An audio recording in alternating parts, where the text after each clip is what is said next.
Hey guys, what's going on? It is Ash here coming at you today in Clash Royale, and I'm hosting a tournament right now, a 2K tournament. We are in the final half an hour, and what I want to do is, I'm calling this the meta tournament. So basically, I'm not being too much of a stickler here in terms of what I'm requiring people to play, but I'm asking the people in the tournament to play cards that did receive a buff and try to incorporate them into their old deck archetypes. You can see here, some people are, some people aren't. I know it's going to be hard to enforce, but either way, we're just going to do what we always do here and have some fun.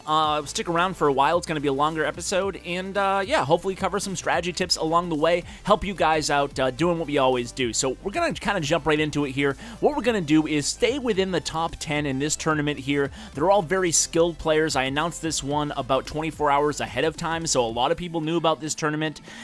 By the way, guys, I host 1 or 2 tournaments a day on Twitter, so if you don't have Twitter, just sign up. Very easy to follow me at Clash_with_Ash, and you can get the opportunity to join my free tournaments. I do announce the times, and I do change those times monthly. That way, all my viewers and followers have an opportunity to join the tournaments. So right now, it's noon Eastern every single day, but we're going to go ahead and run a Twitter poll, and we'll see what time works best for people for September, and then we'll switch things up, and then we'll continue to switch things up through October, and so on and so forth. So these are a lot of fun, guys, and these are actually 2 great little meta decks in a way to kind of examine to start out this episode. To kick things off here, we have Andre 2500 versus Racer Axel, and basically they're both playing a giant deck, one with the Bowler, one with the Lumberjack. I really like the looks of both of these decks. I think they're both really solid decks, and again, guys, we're going to stick with the top 10 here, so you're only going to be seeing the top tournament play from this tournament. So these guys are obviously very skilled attackers. We're going to be focusing on the new meta for the most part here, in terms of we're going to be following decks with the cards that were buffed. A lot of Lumberjack action, a lot of Bowler action. We're going to try to pick our favorite decks and give you guys some suggestions along the way. You can see Andre 2500 really making this giant Bowler combination absolutely devastating. The giant and the Bowler on the King Tower is probably going to take it down. We're probably going to witness a 3-crown here, and indeed we do. So Andre 2500 playing the Bowler giant deck picks up a very nice victory there, 3-crown. And a little spoiler alert here, guys. I'm telling you right now, I think the most overpowered archetype in the game right now, and I say overpowered very carefully. You guys who've been watching my channel for a long time know that I'm not one to throw around the OP or the best deck ever phrases ever, really, but I do truly think we might be seeing an OP archetype in the game right now as we check in here on MJ. MJ here, I notice he's playing a similar sort of deck that Andre is with the giant and the Bowler, and he picks up a W there as well. Now, the thing with MJ is he's a really skilled attacker, and his cards aren't totally leveled up, so we're going to keep an eye on him for sure. But as I was saying, given the meta right now in the game, I do hypothesize that these giant decks, even with the Bowler or without, but these giant decks that were already dominating the meta at high-end tournament play and even ladder play, to be honest with you guys, pre-balance update, I think these are going to be really strong. The classic giant poison deck, when you can drop the giant in the lane, get a lot of troops behind him, really capitalize on that by following up with a Bowler, pushing all the mini troops out of the way, drop that poison spell, and it's very hard to counter, especially if you have Zap to reset the Inferno Towers. Already, after just 2 days of gameplay now, guys, we're noticing, at least I'm noticing, a lot more Inferno Tower play than we did previously, and that's probably smart because, you know what, guys? These decks are going to be everywhere, these giant Bowler decks, and just these giant decks in general. So again, we're watching Bowler on Bowler crime right now, and it's pretty cool here. MJ, we already know his deck here. Oh, and look at that, he's playing against Andre, so we know his deck too. So this is actually a good opportunity to compare 2 very similar decks here. I believe they both have Ice Wizard, they both have Zap, they both have Giant, they both have, do they both have Poison? Off the top of my head, not sure if Andre had Poison or not, but very similar decks either way. And you can see here MJ, again, capitalizing on that Giant Bowler Ice Wizard combination. So you can see, if you start out with, well, you can really start it with any of the 3 because their movement speed is all very similar, the Giant, the Bowler, and the Ice Wizard. So if you start out with one of those cards behind your King Tower, you simply simply add the other 2 cards before you get to the halfway mark on the board, and then boom, you drop the 3rd card. You can see here, for example, Giant Bowler, same walking speed. Andre's trying to get that going on the left lane, but he's running into a P.E.K.K.A here, a mini P.E.K.K.A, and I gotta be honest, comparing the 2 decks, guys, I actually kind of like MJ's a little bit better, not just saying that because he's up 1 tower, but I really love having that Inferno Tower and the guards defensively, because, you know what, look at his deck here. I guess the only problem with MJ's deck is that he doesn't have a lot of air targeting defense, right? He has the guards, great defensive weapon, he has the Inferno Tower, amazing defensive weapon, and of course the Ice Wizard, one of the best defensive weapons in the game.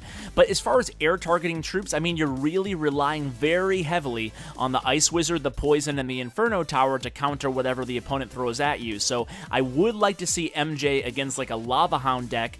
Have you guys noticed more Lava Hound decks being played since the update? I have noticed, I don't want to say more Lava Hound decks, but I do want to say more high-ranking Lava Hound decks, if that makes sense. So I've seen Lava Hound decks, they've been doing better in tournament play. I haven't really checked the leaderboards and ladder play, but I have noticed a few Lava Hound decks in the top 10 of some of my recent tournaments, and look at that, guys. MJ pulls off the combo again, basically is stacking those 3 units together, and obviously Andre there did not have the Inferno Tower to counter with. So regardless, I think both of those decks are actually really solid. If you're having trouble with air troops with either of those decks, you might want to consider adding in a Musketeer for that point damage.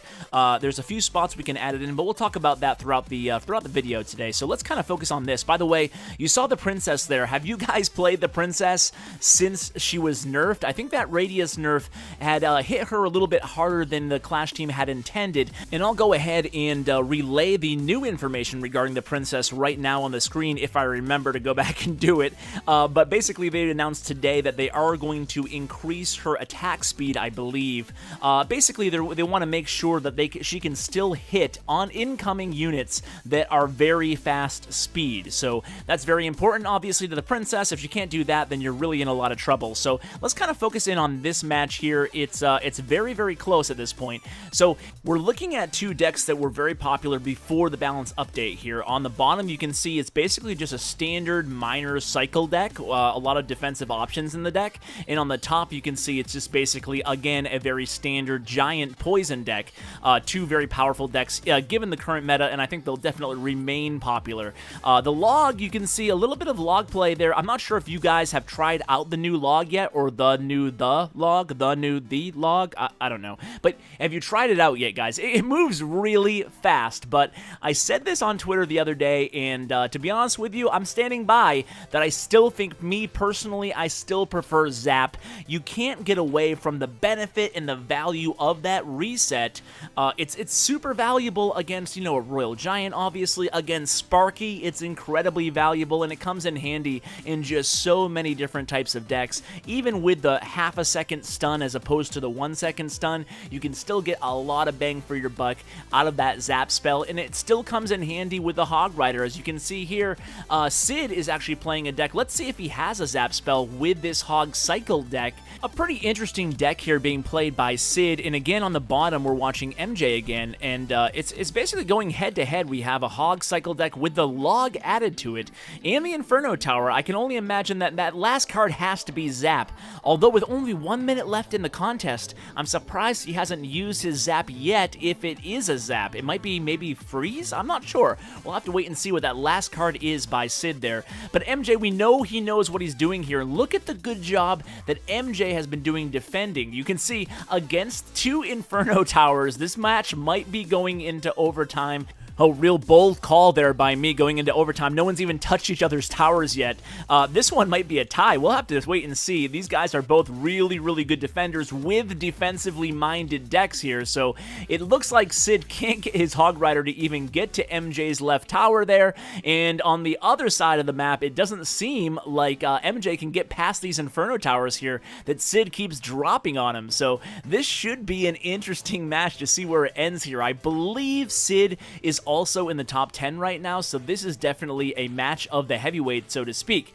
So a nice log there. He was able to take down that Ice Wizard, but of course the Mini P.E.K.K.A. will die here. So here comes a Hog Rider, and there it is, the Inferno Tower. So 2 Inferno Towers. Obviously, both of the defenders, and there's the other one. I was gonna say, both of the defenders doing a very good job of making sure they play their Inferno Tower, they have it up when needed, and they play it when the opponent drops either a Giant or a Hog Rider. So obviously, if you're playing the Inferno Tower, never just drop it randomly. Make sure that you see the target coming that you want to use the Inferno Tower on. I mean, that's very, very obvious, but hey, you never know out there. You see some people just playing the Inferno Tower, or playing the defensive card because they have nothing else to play, and you can run into danger doing that because sometimes you can't cycle back to it in time. So MJ is getting a few hits here. The bowler's kind of distracted by that Mini P.E.K.K.A., but this looks like it might be what MJ is looking for here. He has the Mini P.E.K.K.A. and the Giant on that Inferno Tower and the tower, and he has the poison spell down. I think he has it here. There it is, GG.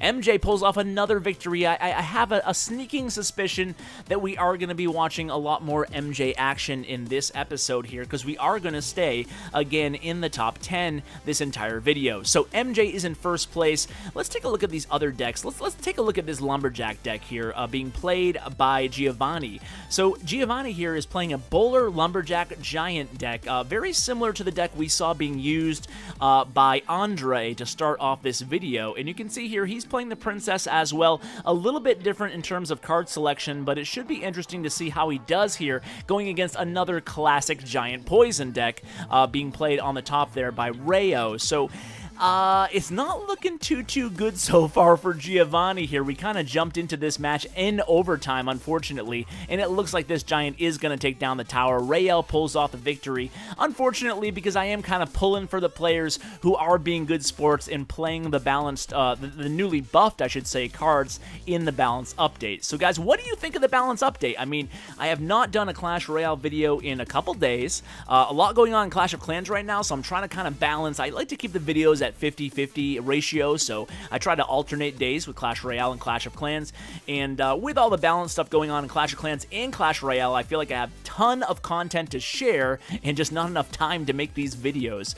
So this one here, No Way Jose, okay, that was the lamest thing I've ever said on this channel, but we're gonna see Jose facing Marcus here, last minute of the match, so this should be interesting. It looks like Marcus is well on his way to tying up this ball game here, and you can see Marcus is playing a very heavy ground deck again. It looks like here all he has is the Ice Wizard so far out of his cards that can take down this Lava Hound Balloon combo. And I told you guys just a little bit ago that we're seeing more of these air decks crop up in these big tournaments in the leaderboard. I haven't seen one win it yet, but still, it's worth noting that a lot of people are switching to these Giant decks that don't have a lot of answers to these heavy air decks, and you can really capitalize on that by playing an air deck like Jose just won with. And that was pretty convincing there. You can see the minions and the balloons and the Lava Hound and the pups. It's just really tough for that poor guy, for poor Marcus, representing Elite Gaming, by the way. What up, Marcus? It's tough for Marcus to counter a deck like that. He really met his match there in terms of the one deck countering the other. So let's move right along here, guys. Keeping the action going, staying with MJ here. He's in first place right now. We know his deck by now, and this time he's going up against a Hog Cycle deck, a very, very basic Hog Cycle deck. You can see here the Elixir Pump and a lot of cheap cards. He has both the Skeleton and the Ice Spirit, the two 1 Elixir cards in the game. I'm really interested, by the way, to see what they add, the Royale team, for the third 1 Elixir cost card in the game. I'm not saying it's coming this update, but certainly there is going to be another 1 Elixir cost card added to the game. I'm wondering what you guys think a perfect role that's kind of missing from the game right now would be to add to a 1 Elixir card. I mean, it's tough to find a good role that's not overpowered for only 1 Elixir cost. So we caught this match at the very end of the match. You can see that MJ again pulling off the victory there, basically doing the same thing, guys. He's playing that level 3 bowler who's not even up to tournament standards behind the Giant, trying to get the Ice Wizard on there. You can see MJ really comes on strong during the last minute of the match when he's in that double elixir period, and that's obviously when you want to capitalize on those really big pushes. That's when you want to make sure you start getting your bowler behind that King Tower and then adding the Giant, the Ice Wizard, and whatever else you have to combo off it. So look who we're watching now, guys. it's Oleg, and you may or may not know that Oleg is sort of a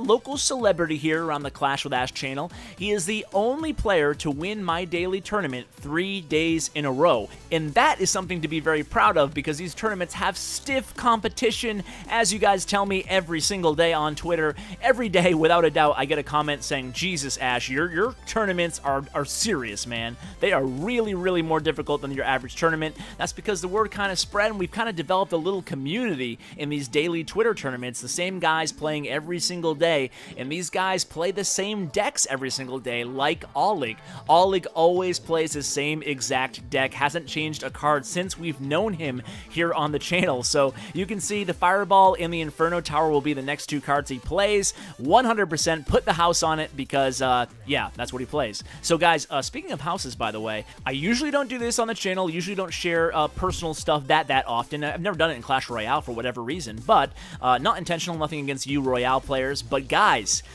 big news in the life of Ash is I just put an offer in on my very first house. So I might be a homeowner.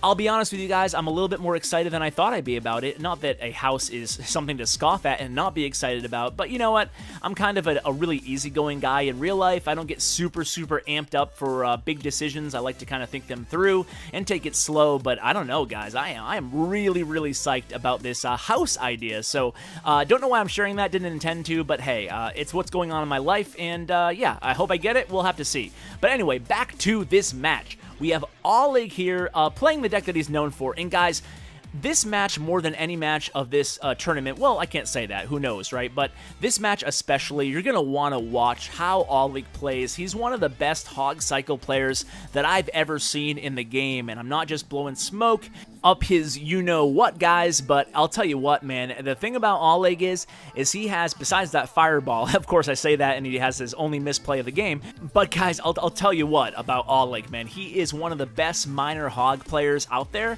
and if you want to learn some tips, you might actually want to go ahead and rewatch this match. I'm serious, especially if you want to learn how to shut down a Sparky deck, because he did so very convincingly. Ran into a little bit of trouble towards the very end there with that misplayed Fireball, but otherwise, a really good example of how to counter a Sparky deck there by Oleg, and he is now in the, I think he should be in the top 10 as well, but it looks like MJ still in first place here, guys, with only 9 minutes left. So let's check out some of these decks. Let's try to find one that's a little bit interesting and to kind of tune in, and then we'll see if, I don't think MJ might not even have to play from here on out, guys, so we'll have to see. I don't know. Let's just find a deck that we think is a little bit different, a little bit interesting. I like covering these decks without the legendary cards because you guys love that as well. So let's kind of check out everybody's decks here, see what they're playing in the top 10. So we have like a giant bowler deck here.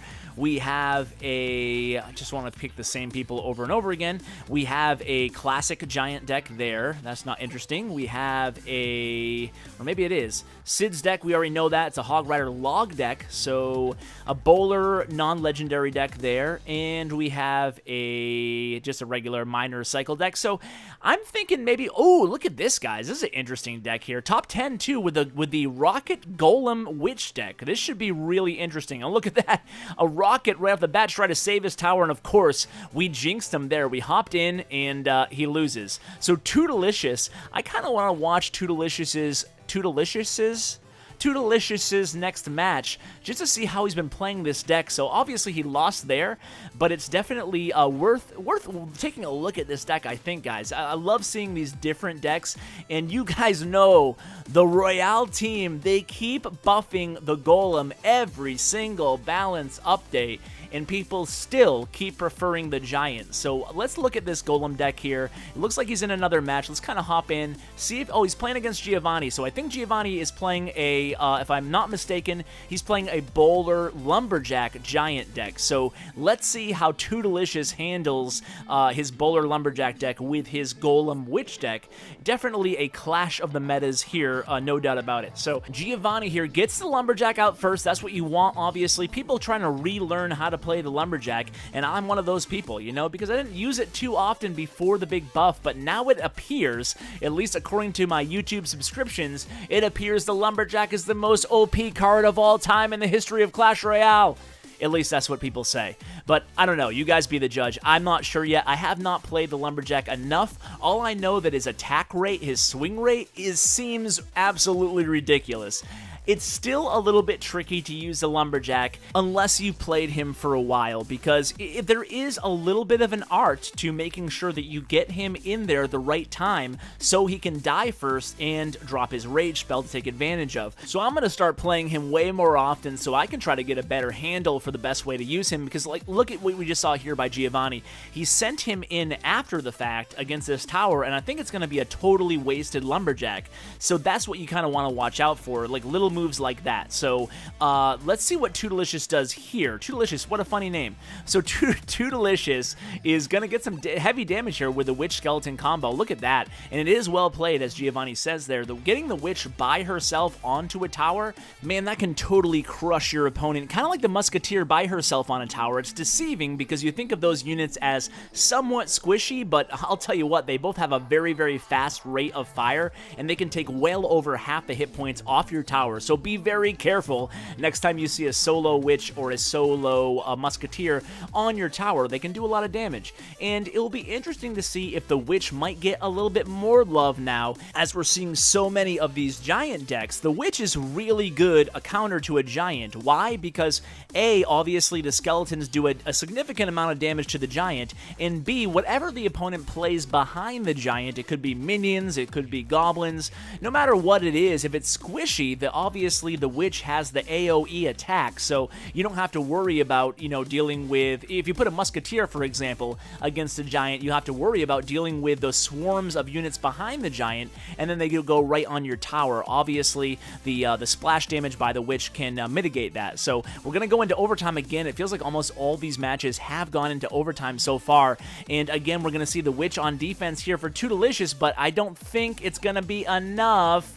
It's only going to take a few hits here by this giant. Is he going to get him in? No. Okay. So I thought Toodalicious might be going down for the count there. Here comes a rocket, and oh, Toodalicious pulls off the victory there.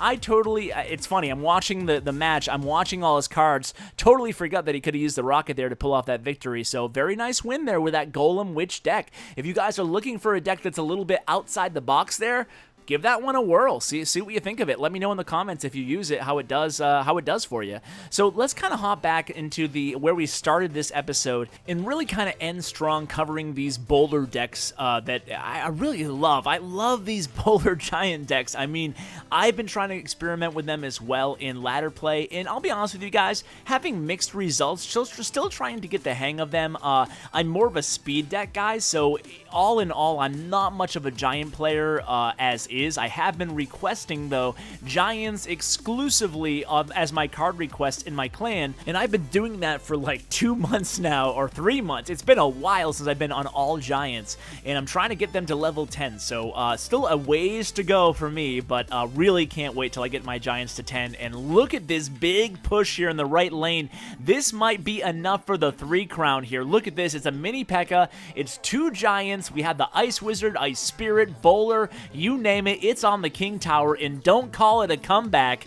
And here it is. Wait for it. Wait for it. There it is. Wow. That was a really strong finish, and look at the hit points on his tower. Papariki almost lost it there. Probably butchering that name. I apologize. I am very, very well known in all parts of the Clash Royale and Clash of Clans universe for absolutely butchering players' names. So please, I apologize, guys, in advance times a million. So let's see a nice deck to cover here as we kind of let time tick off here, the clock, before the conclusion of this tournament. And I'll tell you what, guys, I'm not sure if MJ is safe here. If one of the guys below him, who are both in a match, if they win, he could be really in jeopardy of losing that first place spot. So let's see how this one ends. It might come down to the wire, so we'll have to wait and see. This match here, we have a minor deck versus a trifecta deck. So whose deck do you guys prefer here? I think if I had to choose between the two decks, if I had to choose, I would go with a minor deck, although I like watching good trifecta players like Wiso here, or Wiso, more. So I'm kind of torn between who I want to win this one here. I actually didn't notice where both of the players were in the overall standings, so I'm not sure how this match will impact the overall standings, so that might play into who I'm rooting for, but we'll just have to wait and see. Why does it even matter who I'm rooting for? But hey, look at this. Wisso has a Lumberjack, so we're going to root for him, I think. That's definitely the guy to root for because he's doing the right thing here in this meta tournament and playing a card that was buffed. So that's what we want to see have happen here. But look at this. Nawar is coming on strong here. The Valkyrie, even the Valkyrie is not going to be able to take down the Ice Wizard, the Mini P.E.K.K.A, and the Musketeer.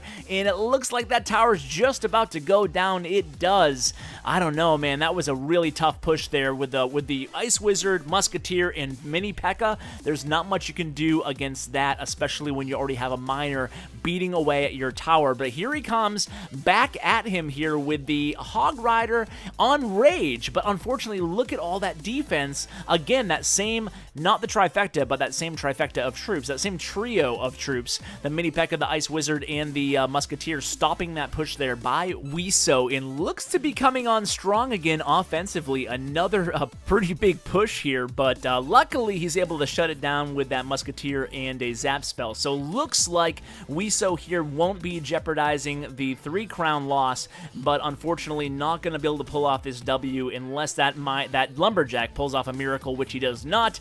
So it looks like, let's take a look at the updated standings here and see what's going on at the top of the leaderboard. So Nawar pulls off the 1-0 victory there, and look at this, MJ is at the top still obviously playing the same deck here, but I don't know, guys. Is he going to be able to lock up first place? It is going to come down to it here. There's only 28 seconds left. If Wasam can get into a match right now, he might be able to overtake MJ for first place. So let's see, guys. 20 seconds, 15 seconds. Oh, he's getting into a match. Oh, no.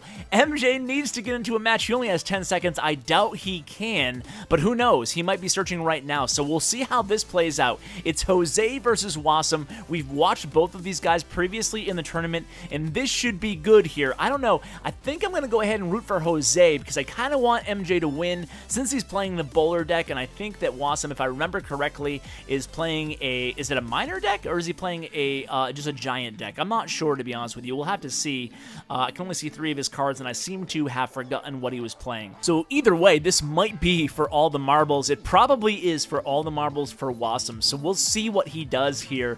It is the giant deck, so just a very, very standard giant poison deck. Mini P.E.K.K.A, he has the pump, he has the Musketeer, so just a very well-balanced deck here. If you're looking for to start out with a giant deck, maybe you haven't played a lot of giant like me, maybe you're just a speed cycle player like I am, and you want to get into a good quote-unquote starter deck for giants, try out this deck here that Wasam's using.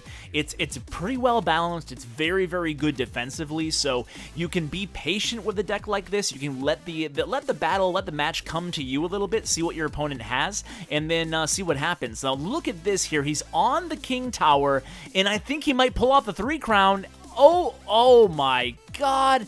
That was so quick. I was blabbing about having a good starter giant deck, and boom, he wins the match. 3-crowned Jose. Poor Jose. Oh, look at this. MJ is in a match, guys. MJ's in a match, so this could be for all the marbles here. MJ playing Expert Thief, and I think if MJ wins here, he's going to win because Expert Thief is also in the top 5. So here it is, guys. This is it. It's a classic giant deck versus a boulder giant deck, and that looks to be the matchup here. So let's see what happens. So MJ is able to get his giant to that tower, only gets 1 or 2 hits off, but look at this push coming his way right now. MJ's going to have to defend in this right lane and be careful because you can see that I think he is gearing up Expert Thief to get a giant. There it is, a giant in the opposite lane, but there's that Inferno Tower that's been really a lifesaver throughout this entire tournament here for MJ, really using that Inferno Tower wisely wisely defensively. But yet again, the Giant might get to this tower here. Well, good mini P.E.K.K.A play there. So it looks like not one hit on that tower.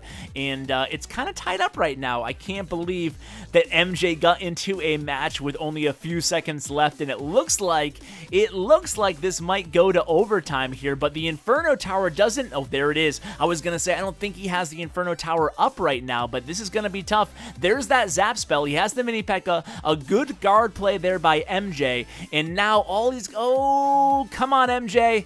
Come on, man. Expert Thief is really good here. He's just continually just dropping the same combo of troops here in the left lane over and over and over again. Really relentless here with a Giant Guard combo and then wait, mini P.E.K.K.A, right? So Giant Guard, wait, there it is. Mini P.E.K.K.A. Called it. Not hard to call, though, because he's done that repeatedly time and time again. And then comes the poison sometimes, and every time he's able to deduct another 100 or 200 hit points off that left tower. Now here comes MJ in the right lane, really trying to mount a big push of his own in the right lane, but again, he has to play defense here on the left. This is going to be really tricky to defend against right now, guys. He drops the mini P.E.K.K.A, but that Giant is going to get to that tower. Oh no, MJ! No! MJ has the lead, and of course my battery's dying. MJ has the lead the entire tournament and then loses at the last second to Expert Thief. Wow, didn't see that coming. I thought MJ had first place locked up. Instead, he settles for third. But guys, what a nice match there. And it was fun to see these new cards and these new decks shine in this tournament. At least having the buffs play a role in the current meta is nice to see. I mean, things were getting a little bit stale, a little bit old. So we'll see if these bowlers really pick up. And here's the decks, guys. I'll go ahead and just show you the top 10 decks if you want to copy any of them and use them on your own. If any of them caught your eye, by all means go ahead and do so. You can see a Lava Hound deck did finish in our top 10, so that's cool to see as well. So guys, I hope you enjoyed this a little bit longer of an episode. I had a really lot of fun doing this tournament. Thanks to everybody who played, and congratulations to the winner, Wassam. So guys, thanks so much for watching, and as always, take care, guys.